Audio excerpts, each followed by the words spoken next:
Breach is a Malifaux podcast that is weekly, so you can come, American, we're actually the good weekly podcast, by the way. They're doing it again. Yeah. We focus on, the rules aspect of the game. We have really in-depth discussions. We usually take one topic. For example, we've had a series of, resource management. We went through the different resource management, what each of the 5 crew members, cast members on the show do in that situation. Help give people a good aspect and just other ways of thinking about the game. We also then go and do deep model dissections.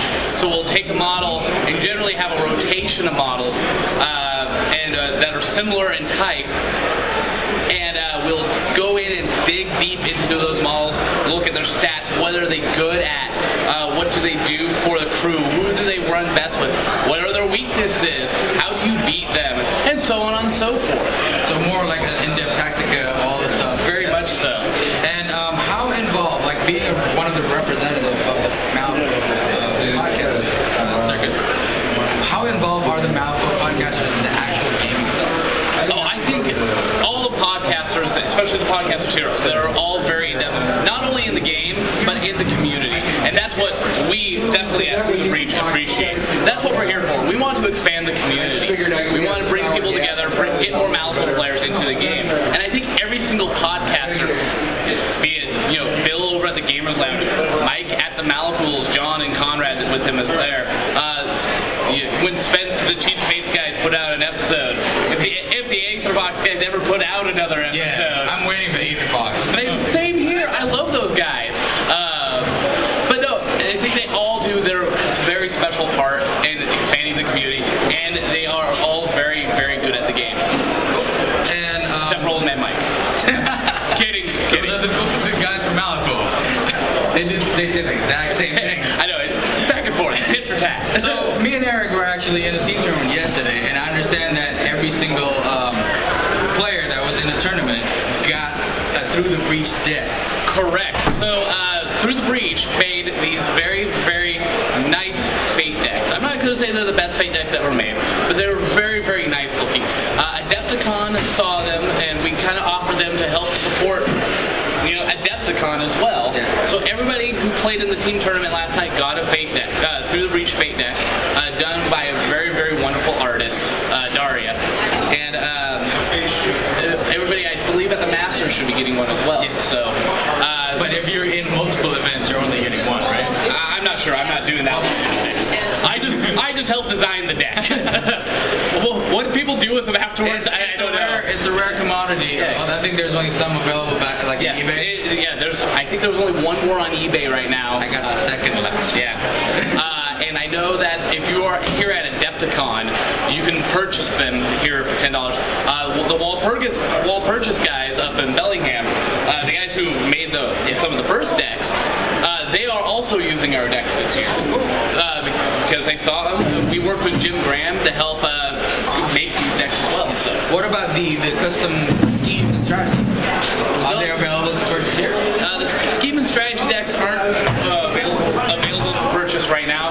We haven't gotten permission really to do it, to sell those. So we actually got permission from Weird to make the Fate deck.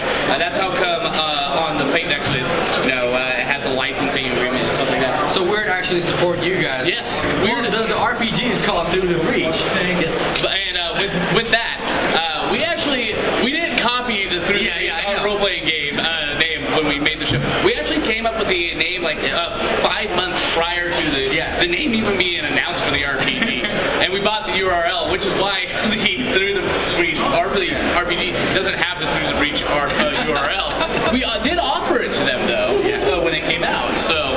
But Weird has been awesome in supporting us and all the podcasters out there. So I want to give them a big thumbs up. I love the company. Yeah, the company has been pretty good. Like even I call customer service and stuff. Oh yeah, they're really good. And I met a couple of the corporate producers for the rule book and everything. And they're really awesome. Like it's really Malifaux is getting bigger and bigger in Socal. All of these two guys also are members of Socal Malifaux right now. Yeah. So, but also tournaments. I understand that you were at the team tournament yesterday. Correct. I was at the team tournament. How did you do? We were in the middle of the pack. So the Cutie and I teamed up. We brought a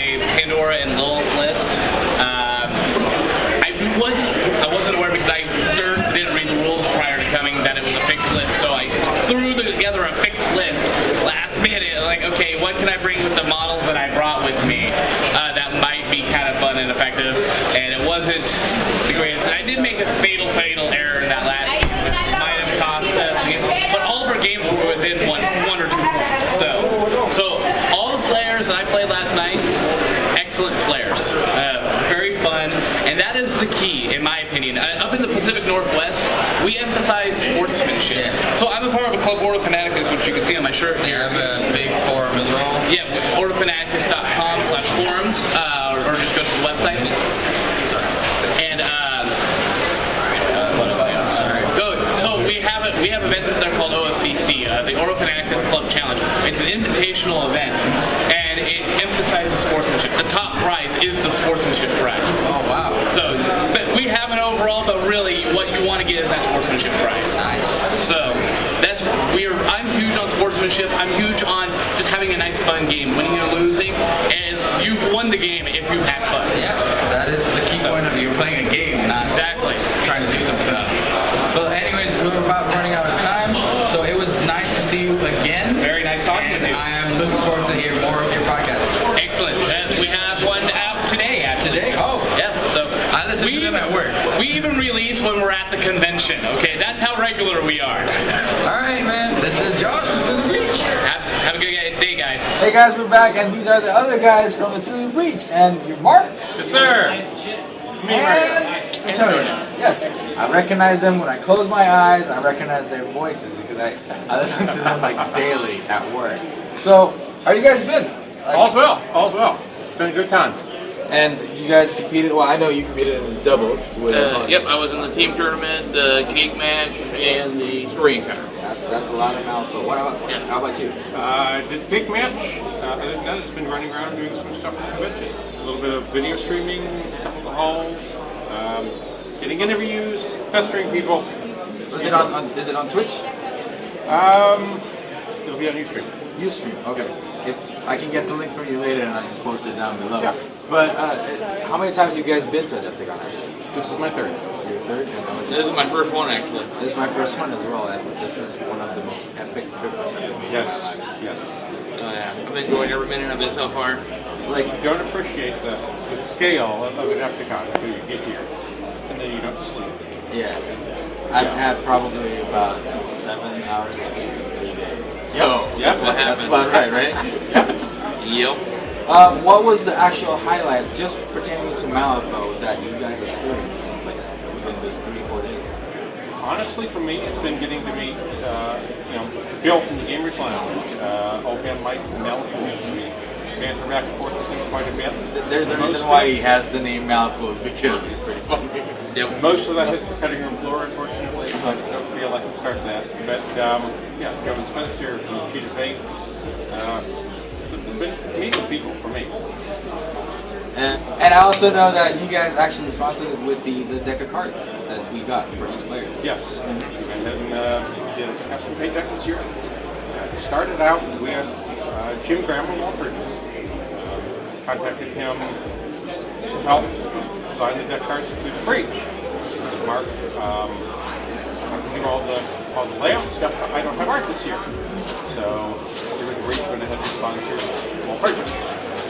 About that time, Dan was on Silas and said, "Hey, I'm also looking for an artist." I'm like, "Tell you what, got Dan in." Before you know it, we ended up with sponsoring. Yeah, move your. And I understand it's actually sanctioned by Weird to actually use Yes, we got the official sign done, right? Yes.